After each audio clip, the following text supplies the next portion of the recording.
नमस्ते मित्रों।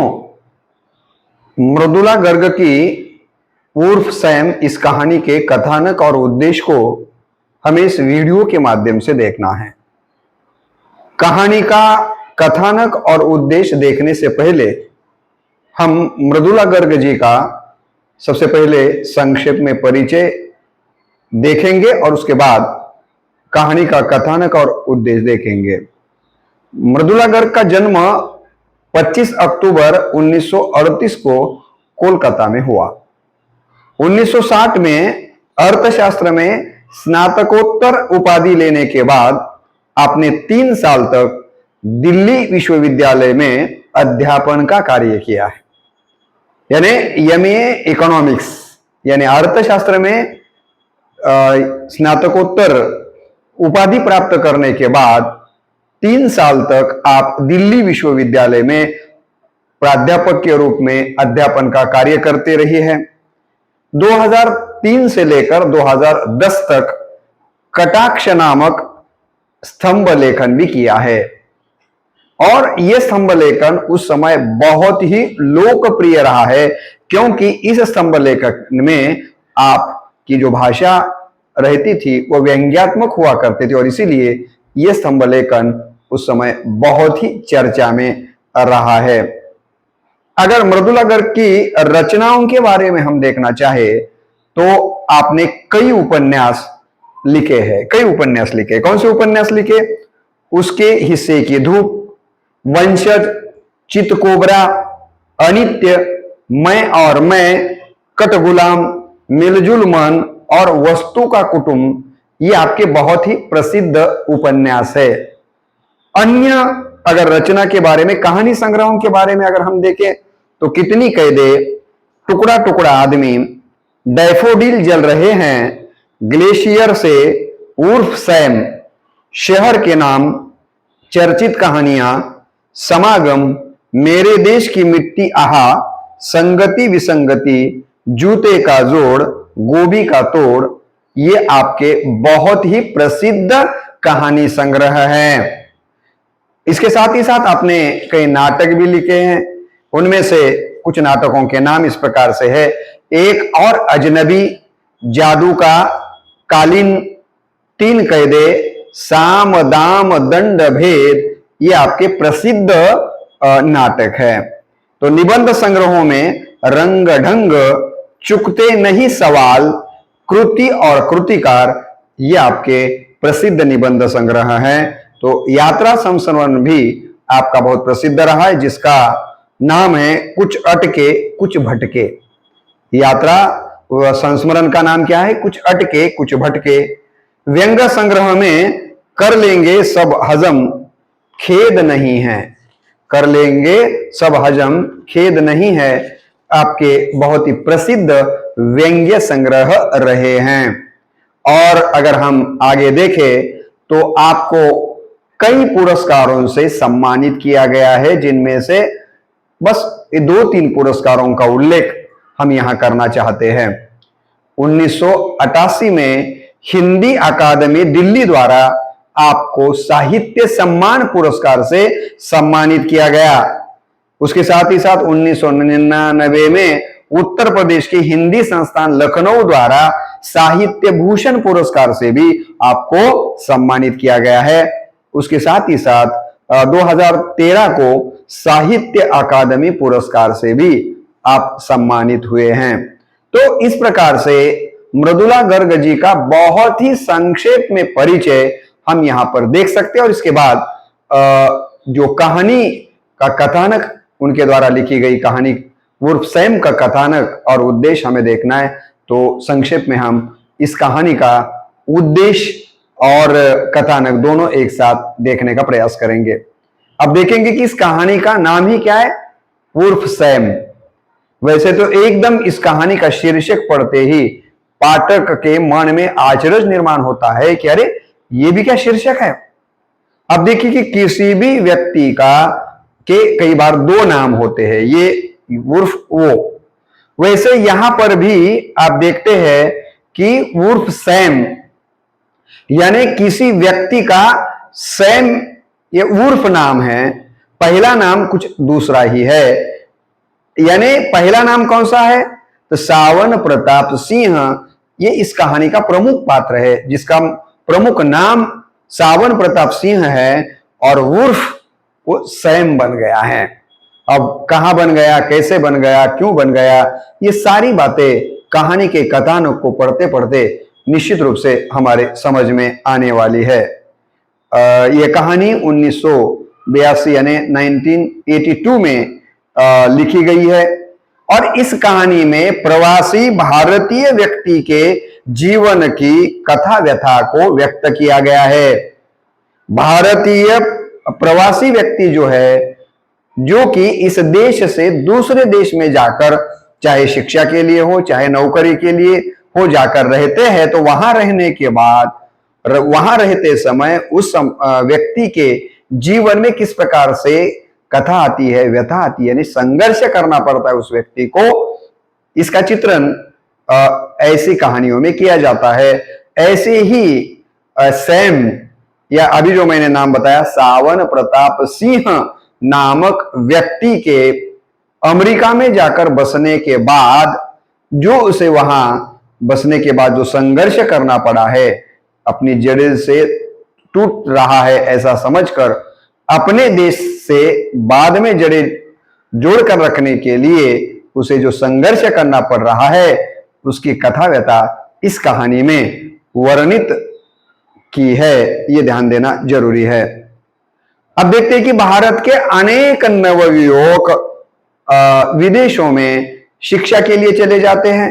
केवल शिक्षा के लिए ही वहां नहीं जाते, तो शिक्षा लेकर कई युवक वहीं पर नौकरी के लिए रुक भी जाते हैं, क्योंकि विदेशों में काम करो और दाम पाओ, ये स्थिति है। जितना आप ज्यादा काम करोगे उतना आपको ज्यादा पैसा विदेश में मिलता है, और इसी कारण भारतीय बहुत सारे युवक विदेश में, America, England, France, Germany, Japan, जो भी कुछ राष्ट्र हो, ऐसे राष्ट्रों में शिक्षा के लिए जाते हैं और बाद में वहीं पर नौकरी भी करते हैं। और ऐसा ही यहाँ पर गया है एक युवक, जिस युवक का नाम है सावन प्रताप सिंह। उसकी अमेरिका में शिक्षा के लिए, पढ़ने के लिए जाने के बाद वहां जो नौकरी वो करने लगता है, तो उसकी स्थिति का चित्रण यहाँ पर होता है। और देखिए, ऐसे ही एक युवक के बारे में मैं अभी जो आपको कहा, जब वो विदेश संस्कृति, और देखिए कि यहाँ का युवक जब विदेश में जाकर रहता है, जैसे कि अब यहाँ सैम है, वैसे तो उसका मूल नाम सावन प्रताप सिंह है, वो अमेरिका में जाकर बसता है, तो वहां जाकर जब वो नौकरी कर रहा है, पहले पढ़ाई की बाद में नौकरी कर रहा है, तो वहां की संस्कृति को हमारा भारतीय व्यक्ति वहां जाकर रहने के बाद उस संस्कृति को अपनाता है, वहां की संस्कृति को वह अपनाता है। लेकिन विदेशी लोग मात्र भारतीय व्यक्ति को वो सम्मान नहीं देते जो सम्मान उसे वहां मिलना चाहिए। जैसे कि यहां का व्यक्ति समझ लीजिए अमेरिका में जाकर रह रहा है, तो अमेरिका की संस्कृति की वाहवाही वो करता है, प्रशंसा वो करता है, लेकिन अमेरिका के लोगों को भी इस भारतीय व्यक्ति की प्रशंसा या उसका बड़प्पन मान लेना चाहिए। लेकिन ऐसा वहां होता हुआ हमें दिखाई नहीं देता। जैसे कि सावन प्रताप सिंह, इस मुख्य पात्र के द्वारा मृदुला गर्ग जी ने यह बात कही है कि उसने कुछ शिक्षा भारत में प्राप्त की है और बाद में वह अमेरिका में शिक्षा प्राप्त करने के लिए जाता है। वहां जाने के बाद शिक्षा प्राप्त करते समय उसके पास जितने पैसे होने चाहिए वो पैसे उसके पास नहीं है, और शिक्षा के लिए पैसे की तो जरूरत है। ऐसे समय वो लिफ्टमैन का काम करता है, वेटर का काम करता है अमेरिका में, और ऐसे काम करके आए हुए पैसों से वो एमएस तक की पढ़ाई अमेरिका में करता है। और ये करते समय यहाँ पर सावन प्रताप सिंह को जो संघर्ष करना पड़ा है उसका वर्णन मृदुला जी कहानी में करती है। मेहनत कर नौकरी भी वो वहां पर शिक्षा तो प्राप्त करता ही है, लेकिन मेहनत करके वहां उसे नौकरी भी प्राप्त होती है।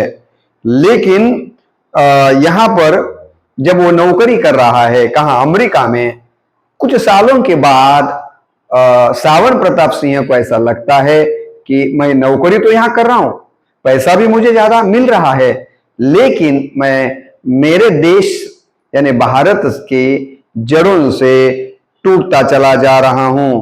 मतलब इस देश के समाज से, संस्कृति से, अपने परिवार से मैं टूटता चला जा रहा हूं।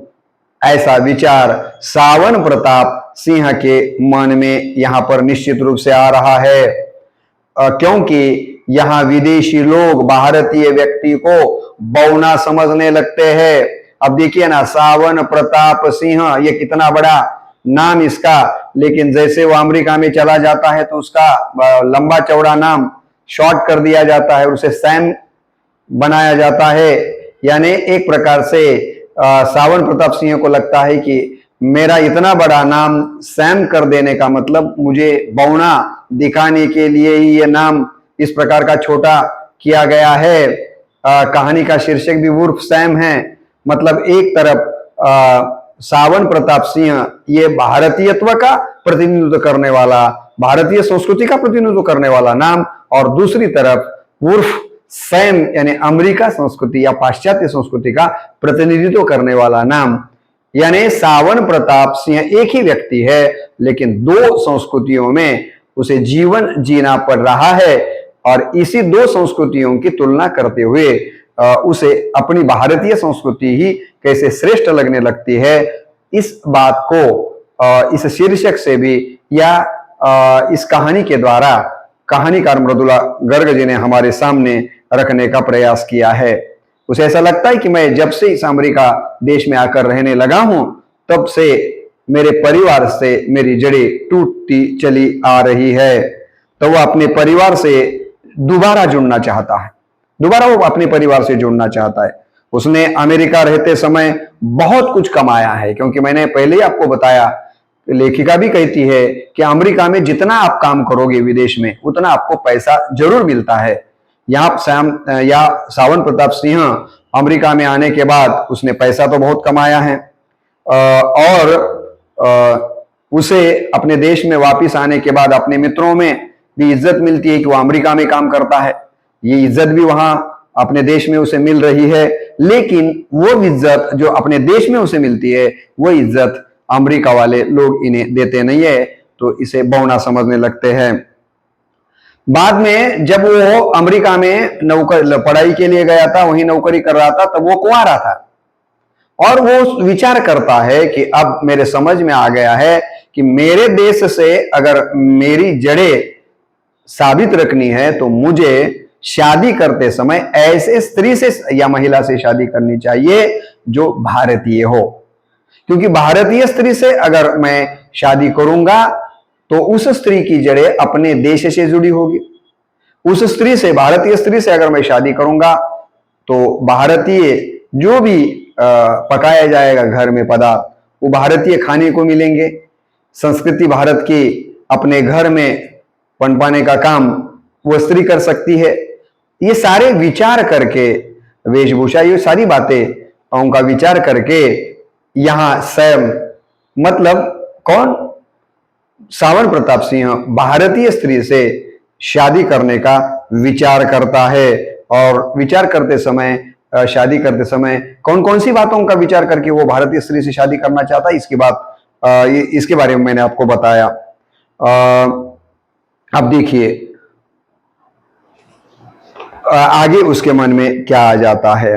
वो भारतीय महिला से विवाह करते समय ऐसे कई प्रकार के विचार करता है, और इसी प्रकार का विचार करते हुए वो एक भारतीय स्त्री से क्या करता है, शादी भी करता है। और भारतीय स्त्री, जिस स्त्री से उसने शादी की है, उस स्त्री का नाम है आशा रानी। कौन सी स्त्री से शादी करता है वो?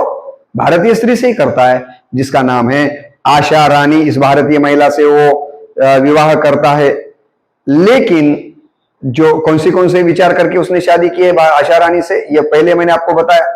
लेकिन जैसे ही शादी होती है और आशा रानी अमेरिका में सावन प्रताप सिंह या सैम के साथ रहने के लिए आ जाती है, तो क्या क्या स्थिति बन जाती है कहानीकार आगे बताती है।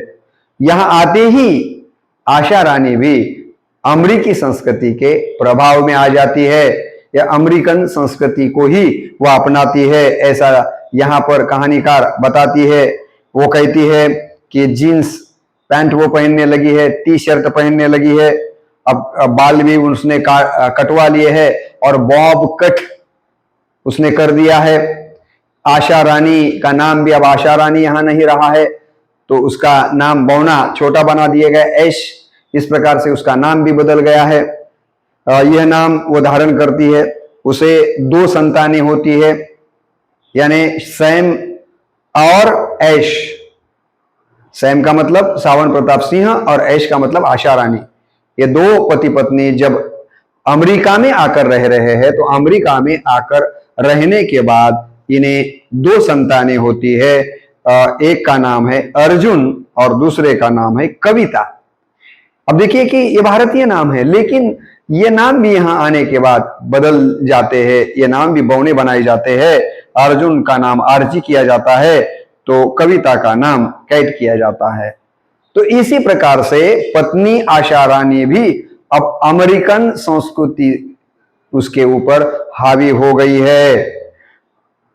तो इस प्रकार से यहां अमेरिकन लोग नामों में बौनापन लाकर या उनकी ओर तुच्छता की दृष्टि से, चाहे अंग्रेजी बोलते समय उसका भी उदाहरण कहानी में दिया गया है कि तुच्छता से दृष्टि से यहां पर अमेरिकन हर एक बात में विदेशी लोगों को बौनेपन से देखते हैं।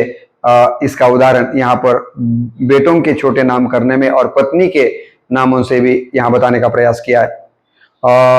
सैम को ये बौनेपन का बार बार अनुभव आता है। विदेशी संस्कृति में नाम छोटा बना दिया जाता है।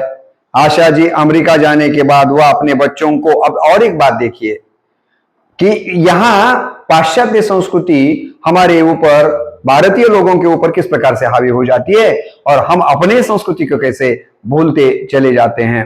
आशा रानी अपने देश की स्त्री है, वह अपने देश की जड़ों से जुड़ी रहेगी, ये सोचकर सावन प्रताप सिंह ने आशा रानी से के साथ, भारतीय स्त्री के साथ विवाह किया था। लेकिन आशा रानी, मैंने पहले आपको कहा कि जब अमेरिका में आ जाती है तो नाम ऐश करवा लेती है, बाल भी अमेरिकन स्त्री के जैसे बनवा लेती है, कपड़े भी अमेरिकन स्त्री के जैसे पहनने लगी है, बेटों के नाम भी उसी प्रकार से रख दिए गए हैं। इतना ही नहीं, तो अमेरिकन स्त्रियां अपने बेटों को, अपने बच्चों को अपना दूध नहीं पिलाती। भारतीय स्त्रियों के बारे में हम देखते हैं कि यहाँ की स्त्रियां अपने बेटे को अपना ही दूध पिलाती है, अपने स्तनों का दूध पिलाती है। लेकिन अमेरिका में ऐसा नहीं है। अमेरिका की स्त्रियां अपने बेटों को जो दूध पिलाती है वो ऊपर का दूध पिलाती है। अब आशा रानी तो मूल भारतीय स्त्री है, उसे तो अपने बेटों को अपना दूध पिलाना चाहिए। लेकिन आशा रानी अब भारतीय संस्कृति को भूल गई है। अमेरिकन संस्कृति उन पर हावी होने के कारण वो अपने बेटों को अपना दूध नहीं पिला रही है, तो बॉटल का यानी ऊपर का दूध पिला रही है। यानी पक्की वो अमेरिकन संस्कृति की क्या हो गई है, एक प्रकार से अमेरिकन संस्कृति उस पर हावी होती हुई हमें दिखाई देती है। और प्रकृति के अनुसार मां को जब बच्चा पैदा होता है तो मां के स्तनों में दूध तो आ ही जाता है।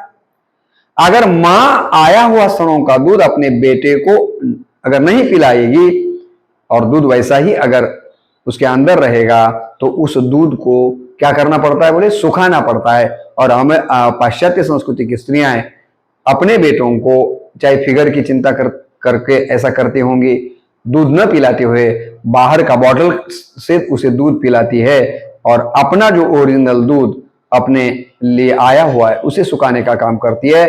और ये दूध सुखाते समय बहुत कष्ट होता है स्त्री को, वो कष्ट सहने के लिए तैयार है, लेकिन अपने बच्चों को अपना दूध पिलाने के लिए तैयार नहीं है।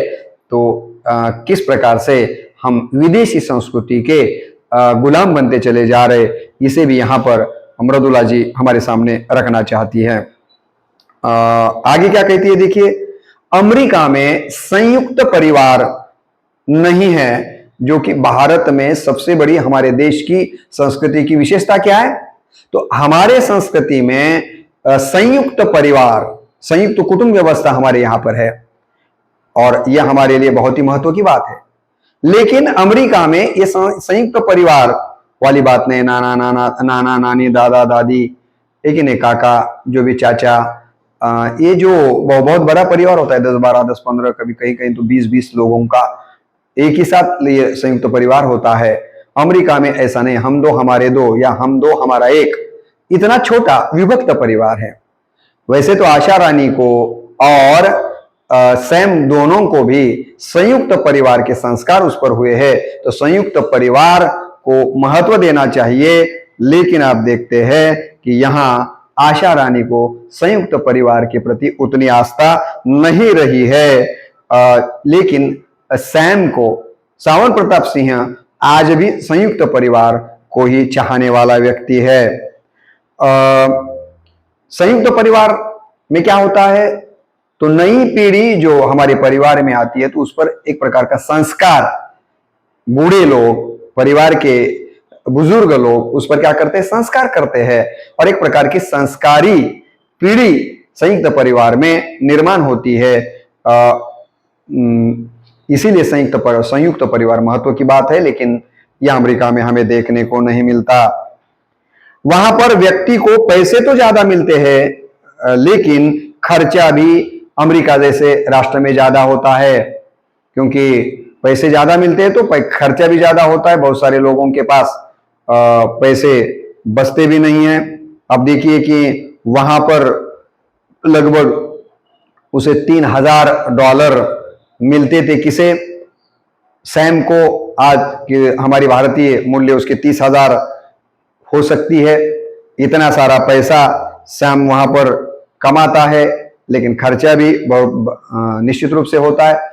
एक विशेषता भारतीय परिवार के लोगों की है या भारतीय व्यक्तियों की है कि वो पैसे खर्च करने में जरा कंजूसी करते हैं, पैसे बचा कर रखते हैं। ये पैसे बचा कर रखने की जो बात है वो भारतीय लोगों में है, जो विदेशों में हमें देखने को नहीं मिलती। और इसी कारण सैम ने कई पैसे भी वहां पर काम करके, जो उसे ज्यादा पैसे मिले, उसे बचा कर रखने का काम भी उसने किया है।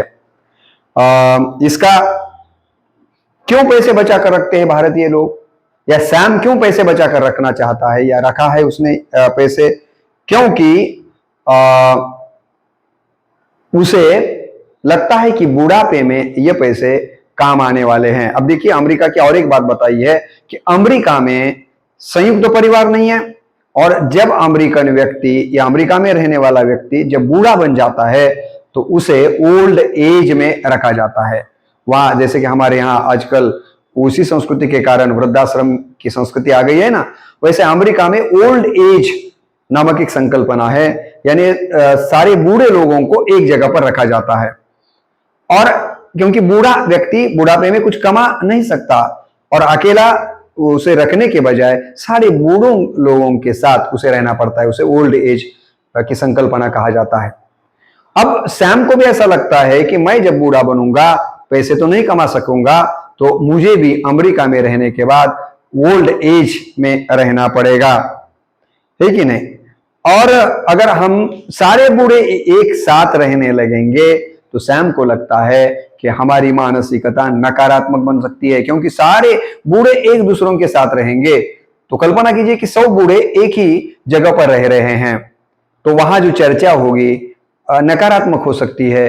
वहां जो भी कुछ मानसिकता होगी वो नकारात्मक होगी, क्योंकि उस बूढ़ों में से 10-12 दिन में, 15 दिन में या 4 दिन में कोई ना कोई बूढ़ा इस दुनिया से चल बसेगा, और अपने आंखों के सामने अपना ही साथी अगर मर जाता है तो अपनी मानसिकता कैसी हो जाएगी, नकारात्मक हो जाएगी।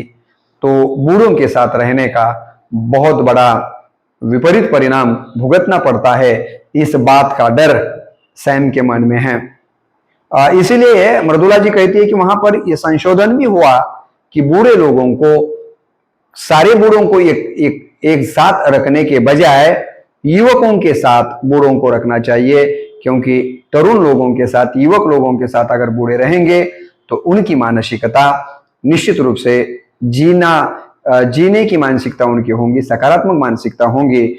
इस प्रकार से एक संशोधन भी वहां हुआ है। इस प्रकार की बात भी कहानी में आ जाती है। उसके बाद ये भी बात कहानी में आ जाती है कि स्त्री को अपना दूध अपने बच्चे को अगर स्त्री पिलाती है, मां पिलाती है, तो उसका निश्चित रूप से अच्छा परिणाम दिखाई देता है।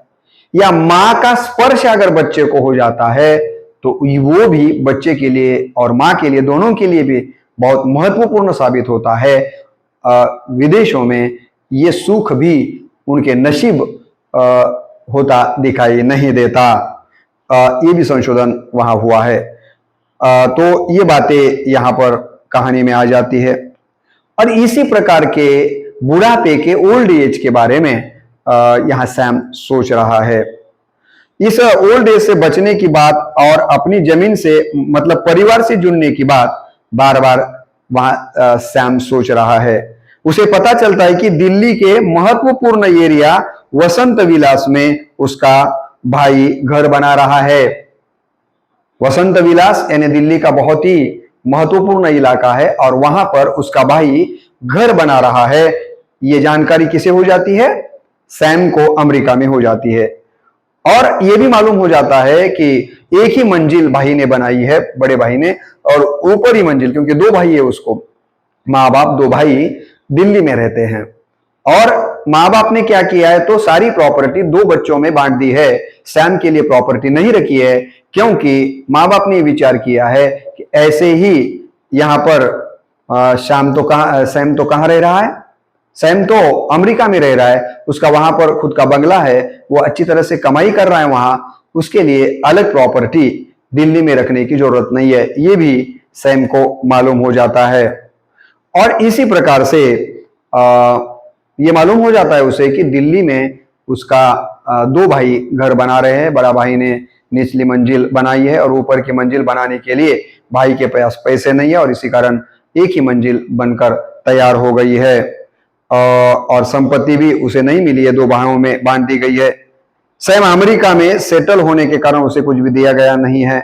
यह जब उसे मालूम होता है तब सैम हवाई जहाज से वापिस अपने घर लौट आता है। ये सारा मालूम होने के बाद अमेरिका से हवाई जहाज से सैम कहाँ जाता है, तो दिल्ली वापिस आ जाता है और माता पिता के सम्मुख अपनी भेंट वस्तुएं लाता है। क्योंकि इसका भी वर्णन कहानी में मृदुला जी ने किया है कि अमेरिका से भेंट वस्तुएं जब भारत लाई जाती है तो लोगों को उस वस्तुओं के प्रति बहुत ही आकर्षण होता है। चाहे अमेरिका में वो उसकी कोई कीमत न हो, कीमत कुछ भी न हो, लेकिन यहाँ उसको बहुत महत्व दिया जाता है।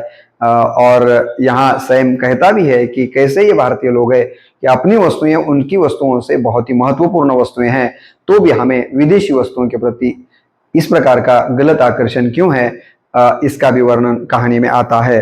तो ऐसे ही वो हवाई जहाज से दिल्ली अपने माँ बाप के पास, भाइयों के पास आ जाता है, कुछ वस्तुएं भी लाता है। अपने माता पिता से कहता है कि उसे इस जड़ों से अलग न किया जाए, उसे भी दिल्ली के इस घर में या प्रॉपर्टी में उसका हिस्सा रखा जाए। तो माँ बाप कहते हैं कि नहीं बेटा, बड़े भाई ने ये घर बनाने के लिए 2-3 लाख रुपए खर्च किए हैं, इसे बहुत खर्चा आया है। सैम कहता है कि मैं अमेरिका वापिस जाते ही वो 3 लाख रुपए आपको भेज दूंगा, लेकिन मेरे सिर पर, मेरे ही वतन में, मेरे ही देश में मेरा घर होना चाहिए। इस प्रकार से वो माँ बाप से बात करता है। घर में दो भाई अब अलग अलग रहना चाहते हैं। अब देखिए कि भारत में भी अब विभक्त परिवार बनता चला जा रहा है। सैम संयुक्त परिवार को चाहता है और सैम के भाई अब विभक्त होना चाह रहे हैं, लेकिन सावन प्रताप सिंह संयुक्त परिवार का हिमायती होने के कारण उसका ही पक्ष वो लेता है। सब जन एक घर में रहे, ऐसा उसे लगता है। किसे? सैम को, सावन प्रताप सिंह को। ये सुनकर माता पिता को बहुत खुशी होती है कि सैम अमेरिका में रहने के बाद भी ये सोच रहा है कि हम सब एक ही घर में रहे। और आपको मालूम होगा कहानी में बहुत विस्तार से बताया गया है। अब ये वीडियो बहुत विस्तृत हो रहा है, इसलिए मैं सारी बातें आपको नहीं बता पा रहा हूं, लेकिन उसका निश्चित रूप से मन है कि माँ बाप भाई सब हम एक ही परिवार में, एक ही छत के नीचे रहे, संयुक्त परिवार हो, उसी का आनंद कुछ अलग है। इस प्रकार की बात वो सोचता है इस कहानी में। और इसी प्रकार से माँ बाप बहुत ही खुश हो जाते हैं। इस प्रकार से कहानी का कथानक आ जाता है। तो मृदुला गर्ग ने सावन प्रताप की मानसिक उथल पुथल को इस कहानी में बताने का प्रयास किया है। बुढ़ापे में एकाकी जीवन की चिंता आदि का वर्णन ही बड़े सजीव ढंग से इस कहानी में किया गया है। और इस कहानी से हमें यह संदेश दिया गया है कि चाहे हम पैसा कमाने के लिए अमेरिका या अन्य किसी भी विदेशी देश में जाएं, लेकिन हम अपनी जड़ों से न टूटे, क्योंकि हमारी संस्कृति, चाहे हमें पैसे इस देश में कम मिलते होंगे, लेकिन संस्कृति से हम बहुत श्रेष्ठ है। हमारी संस्कृति से हमें कभी अपना नाता नहीं तोड़ना चाहिए। दुर्दैव से हमारे देश के बहुत सारे लोग ऐसे हैं जो यहाँ से विदेश चले जाते हैं, वहाँ बसते हैं, वहाँ की संस्कृति का बड़प्पन करते हैं, लेकिन अपने संस्कृति से वो नाता तोड़ देते हैं। तो ऐसा नहीं तोड़ना चाहिए, जड़ें नहीं तोड़नी चाहिए और अपनी संस्कृति के प्रति अपने मन में सदैव आस्था रखनी चाहिए। जैसे कि यहाँ किसी भी कीमत पर सावन प्रताप सिंह अपने देश की जड़ से टूटना नहीं चाहता, है कि नहीं, जड़ से अलग होना नहीं चाहता। तो भारतीय संस्कृति का बड़प्पन और विदेशी संस्कृतियों की कुछ कमियां इस कहानी में बताकर हमारी संस्कृति का बड़प्पन यहाँ पर बताने का प्रयास किया गया है। और प्रवासी भारतीय लोगों को अपना जीवन जीते समय किस प्रकार का संघर्ष करना पड़ता है, इसका भी सजीव ढंग से चित्रण इस कहानी में किया गया है। बस इतना सा कहकर मैं इस वीडियो को यहीं पर समाप्त करता हूँ। नमस्ते।